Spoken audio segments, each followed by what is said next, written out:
Բարոզը սիրելի հայրենակիցներ, եթերում կրկին քաղաքական խաչմերուկն է եւ այսօր մեր հյուրն է Երևանից պարոն Արմեն Պետրոսյանը, արևելագետ, քաղաքական վերլուծաբան, բարոզ պարոն Պետրոսյան։ Շնորհակալ ենք, որ Բարոս, միացել եք։ Պարոն Պետրոսյան, ես եմ մինչև հիմնական Իրանի թեմային անցնելը, կուզենայի ձեր գնահատականը լսել երեկվա Նիկոլ Փաշինյանի ելույթից Եվրոպական խորհրդարանում մի քանի կարևոր ուղերձ նա հղեց,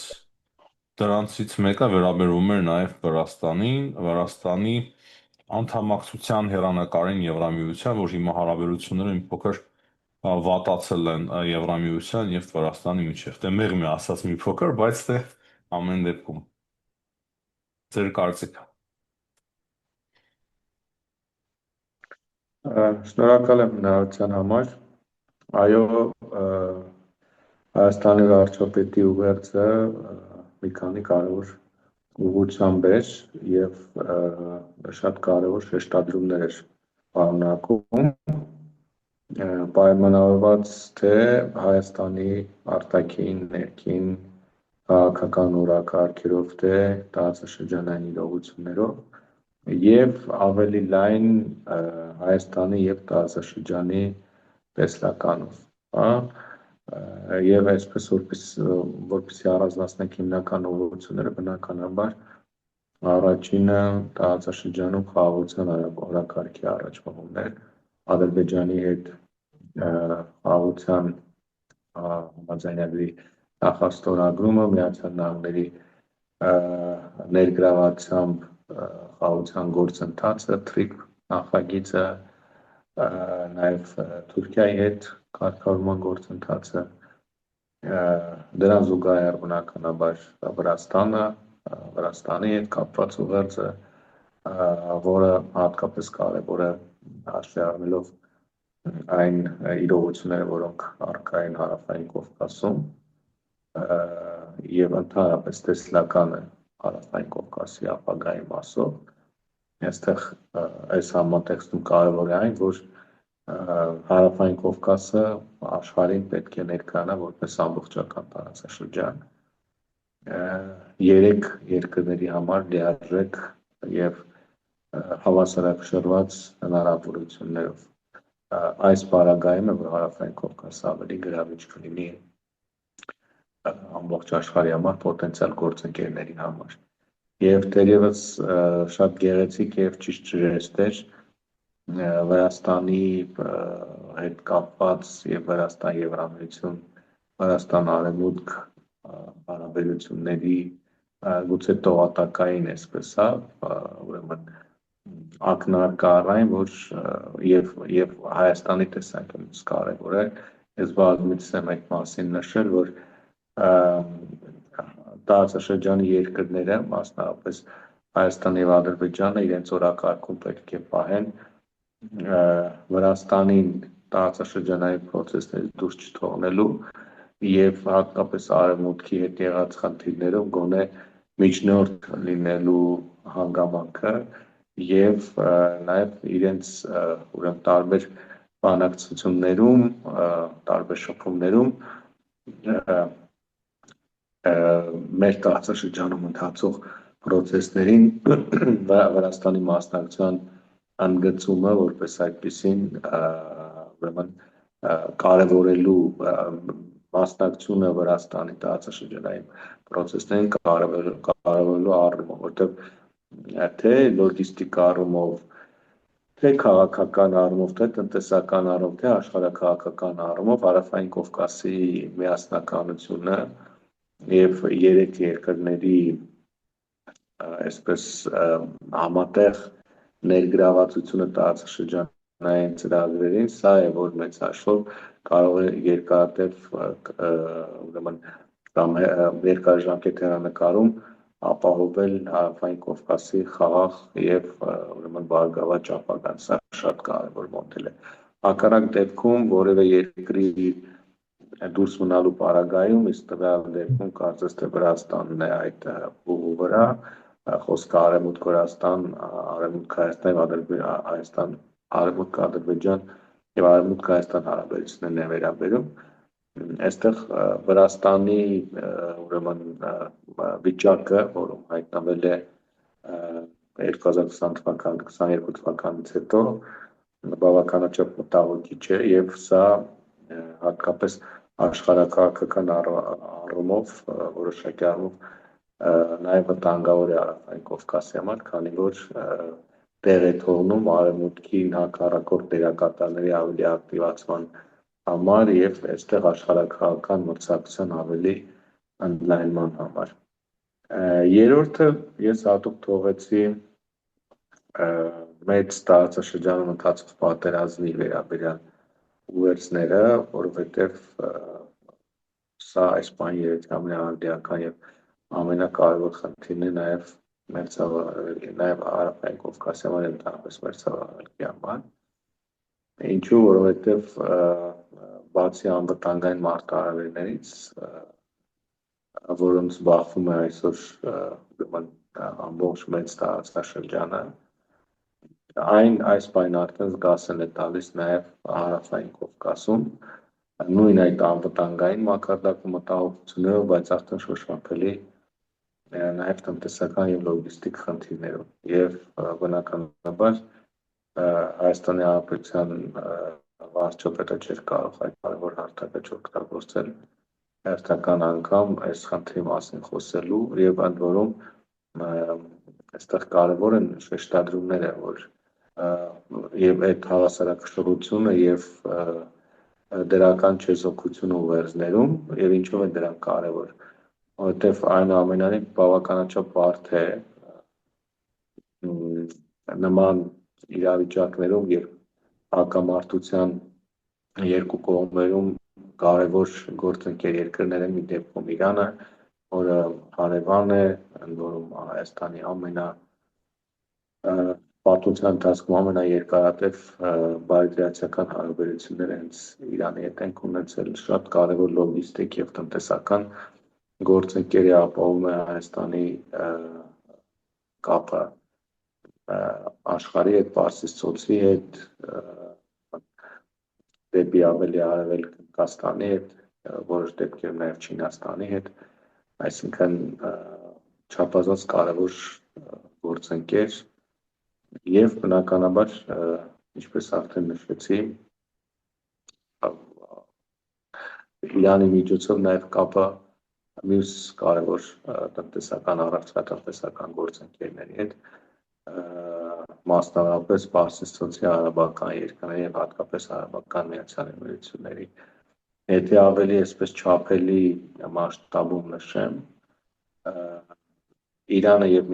Արաբական Միացյալ Էմիրությունները Հայաստանի 5 տնտեսական գործընկերների շարքում են եւ այս բանին փաստացի 4-րդը, եթե չեմ սխալվում, Էմիրություններն են, 5-րդը Իրանը կամ 3-րդը եւ 4-րդը, այսպես ասեմ։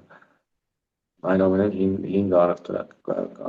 առաջնային Անգյակի մեջ են։ Սկային առողջատնտեսական եւ նրանց հետ այն փաստացի այդ տնտեսական հարաբերությունների խաթարումը արդեն զգալի վնաս է հասցնում Հայաստանի համար։ Դրան գումարած նույն այդ պատերազմի պատճառով լոգիստիկ խնդիրներ են առաջացել նաեւ տասնյակ Հայաստան Հանրապետության քաղաքացիների համար, որոնք գտնվում են թե տարածաշրջանը, թե տարածաշրջանից դուրս եւ խնդիր ունեն այսօր վերադառնալու մինչեւ այսօր վերադառնալու Հայաստանի Հանրապետություն եւ փորձ է արվում տարբեր եղանակներով ապահովել նրանց վերադարձը Հայաստան։ Կան սահմանային հատումներ հարյուրավոր թե օտարերկրացիների, այդ թվում մի քանի տասնյակ Արդեն կան, սահմանահատումներ, փախստականներ։ Փախստականներ չի ասի, մի քանի տասնյակ երկրների քաղաքացիներ, որոնք գտնվում են Իրանում եւ օգտագործում են Հայաստանի ճանապարհը Հայաստան միջոցով իրենց երկրներ վերադառնալու, իրանահայերի հոսք կա Հայաստան եւ իհարկե նրանց հետ միասին նաեւ Իրանի քաղաքացիներ հենց ուրեմն ոչ իրանահայերի շրջանում, այլ էթնիկ խմբերի ներկայացուցիչներից։ Այնպես որ այս խնդիրն էլ կա, այնպես որ այս պահին բնականաբար տարածաշրջանում ամենակարևոր խնդիրն է Պատերազմն։ Իրանի դեմ պատերազմը այո, եւ ինչպես արդեն նշեցի, պատերազմը արդեն իսկ նաեւ որոշակի ազդեցություն է, բացասական ազդեցությունների հետևանքներ ունի նաեւ Հայաստանի Հանրապետության համար, ցավոք սրտի։ Ընդհանրապես անվտանգային առումով տեսեք, ես հիմա չեմ էլ առանձնացնում Հայաստանը ամբողջ Հարավային Կովկասից, օրինակ նույն Նախիջևանում անցյալ շաբաթ տեղի ունեցած միջադեպը ինքը շատ մտահոգիչ իրողություն է նաև Հայաստանի համար, որտեղ անկախ նրանից թե ում հեղինակման բեր այդ հարձակումը տեղի ունեցել, դա փորձ էր Ադրբեջանին պատերազմի մեջ ներքաշելու, իսկ Ադրբեջանի ներքաշումը պատերազմի սա նշանակում է Հայաստանի հարևանությամբ արդեն երկրորդ երկիրը կարող է հայտնվել պատերազմի թատերաբեմ, իսկ Ադրբեջանը ով էր փորձում ներքաշել Ադրբեջանին պատերազմի մեջ։ Կա պատկերացում։ Հիմա ասեմ, Ադրբեջանի ներքաշումը ինքը նշանակել նաև Թուրքիայի ներքաշում պատերազմի մեջ, այսինքն կարող էր ստացել, որ Հայաստանի 4 հարևաններից 3-ը փաստացի ուրեմն մասնակից են դառնում այդ մեծ տարածաշրջանային պատերազմին։ Իսկ թե ով էր փորձում ներքաշել, կարծում այստեղ ավելի շատ Իրանի հակառակորդների ձեռագիրն է, որովհետև խնդիր կա Իրանի դեմ ճակատն ավելի ընդլայնելու, բնականաբար խոսքը Իսրայելն է վերաբերում եւ կամ այն խմբերին, որոնք կառավարում են Իսրայելի կողմից Իրանի տարածքում գործող, հա, դրանք կարող են քրդերը լինել, կարող են թուրքախոս իրանցիները լինել, Իրանի տարբեր հատվածներում Իսրայելը ունի գործակալական ցանցեր եւ կարծում եմ նրանց եւս կարող է օգտագործել նման սադրանք իրականացնելու հարցում։ Ամբողջ խնդիրը հատկապես Թուրքիայի պատերազմի մեջ ներքաշելն է, որովհետեւ բարձր Ադրբեջանն ինքն իրենով այնքան էլ ազդեցիկ դերակատար չէ, գործոն չէ Իրանի դեմ, հակառակը Ադրբեջանի ներգրավվածությունը որպես թիրախ շատ ավելի ընդունելի է եւ շատ ավելի բարենպաստ է Իրանի համար։ Ուշի դեկլարացիան արած հիշեցին Ադրբեջանում հայտարարություններ ստուր։ Ես հենց սա է պատճառը, այսինքն ակնհայտ է, որ Ադրբեջանի միջոցով նպատակ կար Թուրքիայի ներքաշելու պատերազմի մեջ, իսկ եթե Ադրբեջանը մտներ պատերազմի մեջ, կարծում եմ բնականաբար Թուրքիան չէր կարողանալու անմասն մնալ, թերևս նաև դրանով է պայմանավորված, որ նաև Թուրքիայի գուցե թե միջամտությամբ եւ ազդեցությամբ էր, որ ուրեմն արագ այսինքն խնդիր Իրանի եւ Ադրբեջանի միջեւ չխորացավ եւ ինչ որ փուլի կողմերի միջեւ կրկին վերականգնել էր երկխոսությունը։ Բայց Թուրքիայի ցամաքային զորքերի հրամանատարը այնուամենայնիվ մեկնեց Բաքու։ Այո, այստեղ շատ կարևոր է ֆիքսել են փաստը, որ Նախիջևանը ինքը շատ զգայուն ուրեմն շրջան է ոչ միայն Ադրբեջանի համար, որտեղ ըստ էության դե յուրե Ադրբեջանի մասն է կազմում, ինքնավար հանրապետություն է, բայց դրա նկատմամբ որոշակի իրավական պարտականություններ ունի նաև Թուրքիան եւ նաեւ իհարկե պատմական հավակնություններ ունի նաեւ Իրանը։ Եվ սա է պատճառը, որ հենց Նախիջևանի նկատմամբ Նախիջևանը թիրախավորվեց եւ բնականաբար Թուրքիայի արձագանքն չէր կարող չլինել, ընդ որում տեսանք մի քանի մակարդակում այդ արձագանքը եղավ, բայց համարտացիորեն պետք է նշել, որ այդ արձագանքը բավականաչափ զուսպ էր եւ ակնհայտ էր, որ Թուրքիան հասկանում է այդ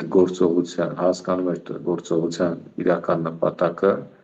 եւ բնականաբար խուսափում էր պատերազմի մեջ ներքաշելուց եւ նաեւ թույլ չտվեց, որպեսզի Ադրբեջանը եւս խորացնի խնդիրը, այսպես դաշտ ստեղծելով նոր սադրանքների եւ այդ նախագծի Թուրքիայում պատերազմի մեջ ներքաշելու նախագծի իրականացման համար։ Այսօր նաև տեղեկություն տարածվեց, որ թուրքական մամուլի կողմից, որ Թուրքիան իբր խանգարել է քրդերին մտնել պատերազմի մեջ ընդդեմ Իրանի, որքանով դա ճիշտ կարող է լինել, այսինքն Թուրքիայի Դա շարի միանշանակ կանխատեսելի սցենար է, ընդ որում նշեմ ձեզ, երբ որ առաջին տեղեկատվությունը տարածվեց այն, որ Իսրայելը եւ Թուրքիան քննարկում են Իրանի տարածքում եւ նաեւ Իրաքից քրդական տարբեր խմբավորումների ակտիվացնելու եւ պատերազմում ցամաքային գործողությունների մեջ ներգրավելու, այդտեղ ակնհայտ էր, որ Թուրքիայի միջամտություն է լինելու, այդտեղ Թուրքիայի համար դա անընդունելի սցենար է։ Մենք տեսնում ենք հատկապես վերջին 1-2 տարիներին ինչ ակտիվ ջանքերով է Թուրքիան գործում, ինչպես իր երկրի ներսում ՔԲԿ-ի դեմ պայքարում, գիտենք, որ այդ կուսակցության եւ ընդհանրապես կազմակերպության լուծման process է ընթանում եւ դրան գումարած նաեւ Սիրիայում, փաստացի Սիրիայի իշխանությունները Թուրքիայի աջակցությամբ հասան Սիրիայում քաղաքացիական պատերազմային սկզբից գործող դե ֆակտո քրդական ինքնավարության լուծարման։ Հիմա նման ջանքերի պայմաններում այդպիսի մի իրավիճակի ստեղծում արդեն Իրանում, որտեղ այս բան խաղադրույքները շատ ավելի բարձր են եւ վստահաբար քրդերն իրենց երաշխիքներն են պահանջելու մինչեւ պատերազմի մեջ մտնելը, իսկ այդ երաշխիքներ առնվազն Իրաքի քրդական տարածաշրջանի օրինակով ինքնավարություն է Իրանի ներսում, դա անընդունելի է Թուրքիայի համար եւ վստահ է, որ Թուրքիան ուրեմն թույլ չէր տալու, այսինքն դեռևս այդ տեղեկատվության տարածման ընթացքում ես վստահ եմ, որ Թուրքիան խոչընդոտել է այդ պլանին, այդպես որ ես համամիտ եմ, որ Թուրքիան եղել է ամենակարևոր խոչընդոտներից մեկը, որի արդյունքում այդ քրդական պլանը չի իրականացել։ Պարոն Պետրոսյան, 13 օր է արդեն ընթանում է այս պատերազմը եւ ամեն ինչ կարծես միանշանակ չէ։ Ճիշտ է, Ամերիկայի Միացյալ Նահանգները եւ Իսրայելը վերևից շատ լուրջ հարվածներ են հասցնում Իրանին, բայց մենք տեսնում ենք, որ իրանական ռեժիմը վերևս պահպանում է իր ուժը, նոր հոգևոր առաջնորդ են ընտրել, այսօր նա արդեն նոր ուղերձներով հանդես եկավ եւ շատ ծայրահեղական ուղերձներով հստակ ասաց, որ Պարսից ծոցի երկրներից Ամերիկայի Միացյալ Նահանգների ռազմաբազաները պետք է հեռացվեն եւ ընդհանրապես Ամերիկայի Միացյալ Նահանգների ներկայությունը ձեր կանխատեսումները, ձեր գնահատականները եւ արդյոք սա ազդելու է նաեւ ապագայում TRIP ծրագրի վրա, այսինքն ամբողջ Պարսից ծոցը եւ նաեւ հարավային Կովկասը, եթե վերցնենք։ Նախ ուզում եմ նշել, որ տեսեք իրանական կողմի խաղադրույքներն էլ այս պահին բարձրացում են մաքսիմումի եւ Մոջթաբա Խամենեի հայտարարությունները ուղղված նրան, որ տարածաշրջանում ամերիկյան ռազմաբազաներ չլինեն, չպետք է լինեն, դա իր բովանդակությամբ մոտավորապես հավասարազոր է նրան, երբ որ Միացյալ Նահանգներն ասում է, որ Իրանը չպետք է ունենա միջուկային զենք, բալիստիկ քրթիռների արտադրություն, տարածաշրջանային խմբավորումների հովանավորությունը պետք է դադարեցնի եւ այլն, այսինքն կողմերը այդ իրենց մաքսիմում պայմաններն են առաջ քաշում եւ բնականաբար ակնհայտ է, որ Իրանի ցանկությամբ չի Միացյալ Նահանգների հետագա ներկայացության հարցը տարածաշրջանում լուծվելու, այլ Միացյալ Նահանգների շահերով եւ իհարկե տարածաշրջանային երկրների քաղաքական եւ անվտանգային առաջնահերթություններով։ Հիմա դիցուք, որտեվ մի տեսակ այնքան էլ միանշանակ չէ իրավիճակը նաեւ արաբական երկրներ, որտեղ կան որոշակի դժգոհություններ Միացյալ Նահանգների քաղաքականությունից առ այն, որ հանուն Իսրայելի անվտանգության փաստացի այս պահին բավականաչափ լուրջ եւ տարբեր մակարդակի վնասներ է կրում արաբական երկրները եւ Միացյալ Նահանգները նույն ջանասիրությամբ չի աջակցում, չի ապահովում նրանց անվտանգությունը, ինչպես Իսրայելին է։ Հիմա չի բացառում, որ ասենք այդ պատերազմի ժամանակահատվածում քննարկման թեմա դառնա Միացյալ Նահանգների ռազմաբազաների ներկայությունը առանձին արաբական երկրներում, ինչու որտեղ փաստացի նաև դրանց հետևանքով է, որ նրանց տարածքներն այս պահին թիրախավորվում են։ Բայց միևնույն ժամանակ նույն այդ արաբական երկրները շատ լավ հասկանում են, որ եթե չլինի Միացյալ Նահանգների ռազմական ներկայությունը, իրենք իրենց սեփական ռազմական ներուժով չեն կարող իրենց անվտանգային հարցերը լուծել, իսկ այս խնդիրն էլ կա։ Հիմա ինչ վերաբերում է պատերազմի ընթացքին, այսպես նշեմ, ես քիչ առաջ կարդում էի մի շարք հետախուզական ուրեմն տվյալների վրա հիմնված վերլուծություն առայն, որ այնուամենայնիվ չնայած հասցված ծանր հարվածներին, իրանական վարչակարգը դեռևս պահպանում է ամբողջ երկրում վերահսկողությունը եւ հարձակվող կողմը տվյալ դեպքում Միացյալ Նահանգները Իսրայելը շատ քաջ գիտակցում է, որ վարչակարգի տապալման նպատակը եւ սցենարը այս պահին իրատեսական չէ։ Չնայած բավականաչափ լուրջ ճգնաժամի, որ այսօր բախվում է վարչակարգը եւ շարունակում է բախվել, բայց այնուամենայնիվ կարողանում է միասնականությունը պահպանել եւ երկրի հասարակության ուրեմն շրջանում էլ կարողանում է որոշակի առումով զսպել ուրեմն հակա իշխանական տրամադրությունները եւ կառավարել երկրում իրավիճակը, այսինքն այս հետախուզական տվյալները այնուամենայնիվ առկա են եւ որքան էլ օրինակ նույն արևմուտքից հայտարարի, որ վարչակարգին հասցվել է բավականաչափ հզոր հարված, նրանք ջախջախման եզրին են, տապալման եզրին են եւ այլն, դրանք ընդամենը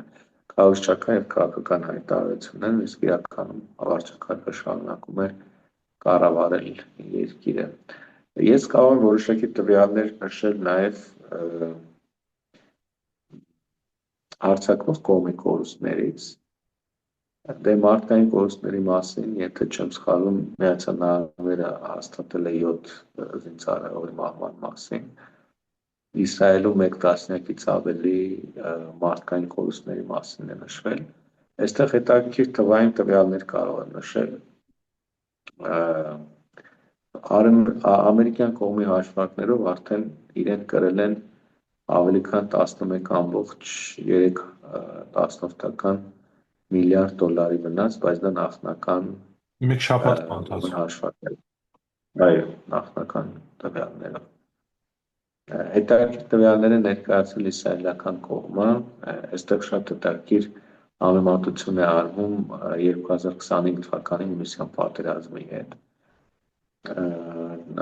Հասարակական բիզնես եւ այլ շրջանակներից պետության ուղղվել է մոտավորապես 9600, ավելի քան 9600 ուրեմն դիմում, ուրեմն կրած տարաբնույթ կորուստների վերաբերյալ, վնասների վերաբերյալ, դա գույքային վնասներն են, ընդ որում մեքենա, տուն, խանութ, այո։ Բայց երբ որ համեմատում են 12-օրյա պատերազմի հետ, ամբողջ պատերազմի ընթացքում մոտավորապես քանի որ օրերն արդեն համադրել են, մոտավորապես 12 օր էլ անցել է ուրեմն այս պատերազմից, չէ՞։ Այո։ Անհամեմատ են հետևանքները։ Ավելի քան 52,000 նման դիմում էր գրվել 12-օրյա պատերազմի ընթացքում։ Սա ինչի մասին է խոսում, որ չնայած Իրանը շարունակում է բավականաչափ ակտիվ կերպով թիրախավորել Իսրայելի տարածքը, բայց այնուամենայնիվ կարծես թե ինտենսիվությունը նույն մակարդակում չէ, ինչպես 2025 թվականին։ Անգամ հրթիռային հարվածների համեմատություն կա։ 12-օրյա պատերազմի ընթացքում 1600 հրթիռ է մոտավորապես արձակվել, այս պատերազմի ընթացքում դեռևս 600 նավթերի մասին է խոսքը գնում։ Եվ ընդհանուր, եթե Այսինքն պատերազմը Պարսից ծոցի երկրներն էլ հետը միևնույնն է նվազ է, չէ՞։ Ի տարբերություն նախորդի, տեսեք, օրինակ Պարսից ծոցի երկրները չեն թիրախավորված։ Այսինքն հիմնական թիրախը Իսրայելն էր։ Միայն վերջին գործողությունը Իրանի, որը պատասխաներ Միացյալ Նահանգների կողմից միջուկային օբյեկտերին հասցված հարվածին, կատարում Ալուդեի ռազմաբազայի թիրախավորումը, այդ մի դեպքն էր։ Մնացած բոլոր դեպքերը, բոլոր հարձակումները Իսրայելի դեմ էին։ Այս անգամ, քանի որ Միացյալ Նահանգները հավասարապես է ներգրաված պատերազմ, բնականաբար Միացյալ Նահանգների ներկայությունն ավելի շատ է թիրախավորվել, ուրեմն քան Իսրայելին։ Ինչու՞, որովհետև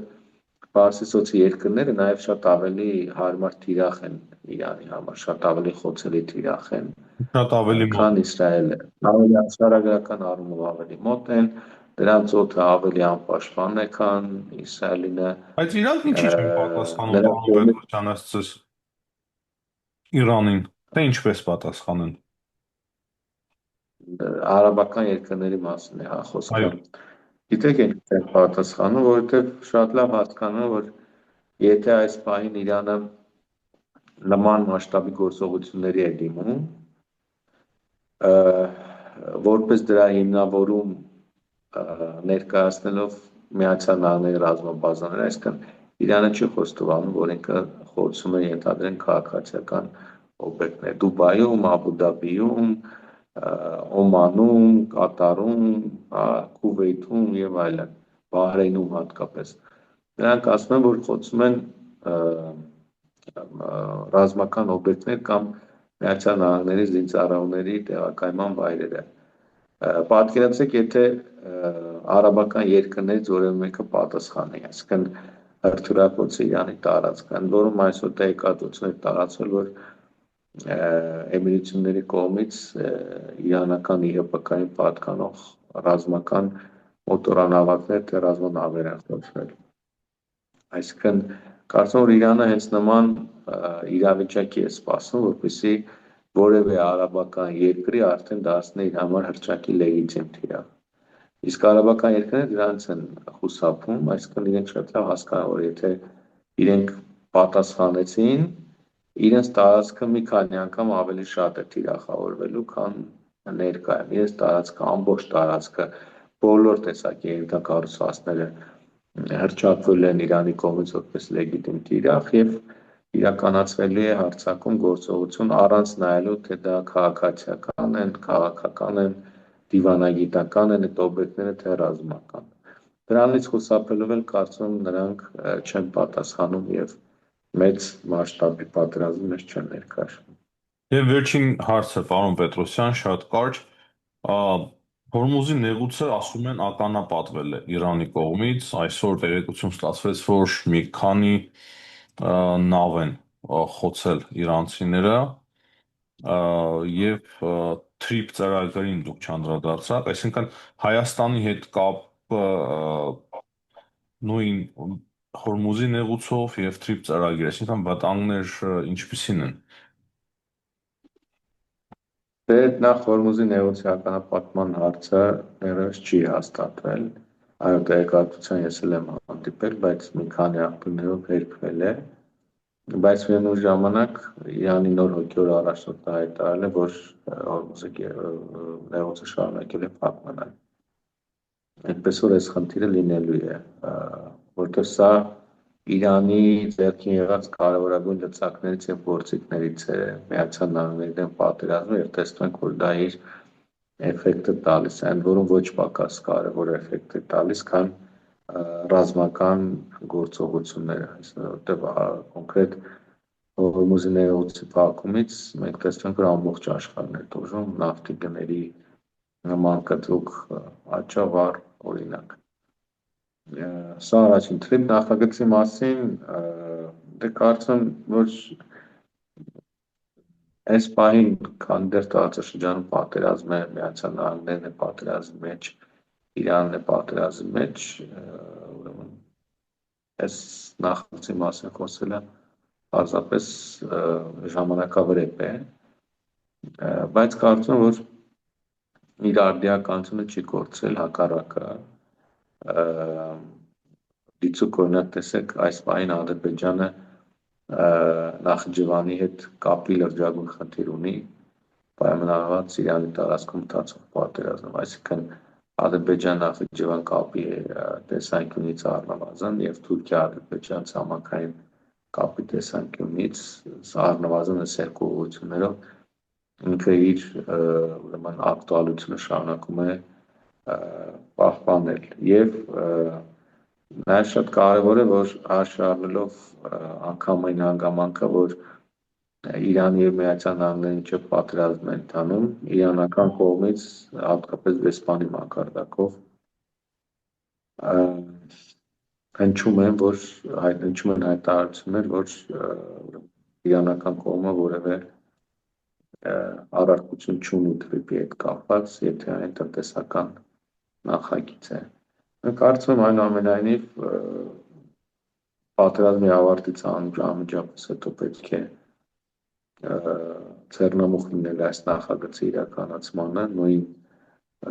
ջանքերով բոլոր հիմնական դերակատարների հետ երկխոսության արդյունքում միջոցով Հայաստանի շահերը եւ ընդհանրապես նախագծի վերաբերյալ լիարժեք բովանդակություն ներկայացնելով, որպեսզի բոլոր շահագրգիռ կողմերը կամ մտավոր կողմերը ուրեմն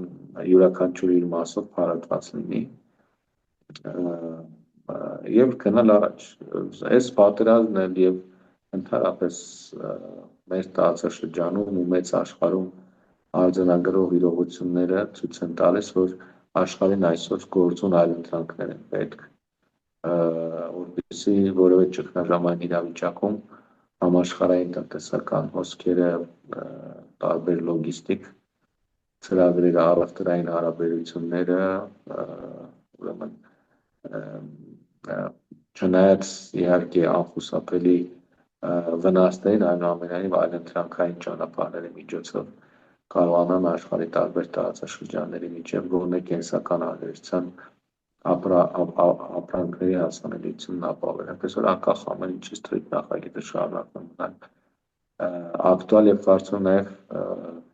Պարսից ծոցից նավթի արտահանման թեման էլ եւ հեղուկ գազի արտահանման թեման էլ առաջիկայում այս հարցը առաջիկան գծում կստանա առնվազն Միացյալ Նահանգների կողմից առաջարկած ձևաչափով, այսինքն այդ տանկերների ուղեկցությամբ մենք ականատես կլինենք առաջիկայում նավթի եւ հեղուկ գազի արտահանման Պարսից ծոցի տարածաշրջանից։ Շնորհակալ ենք, պարոն Պետրոսյան, այսօրվա զրույցի համար։ Ես եմ շնորհակալ հնարավորության համար։ Հաջողություն։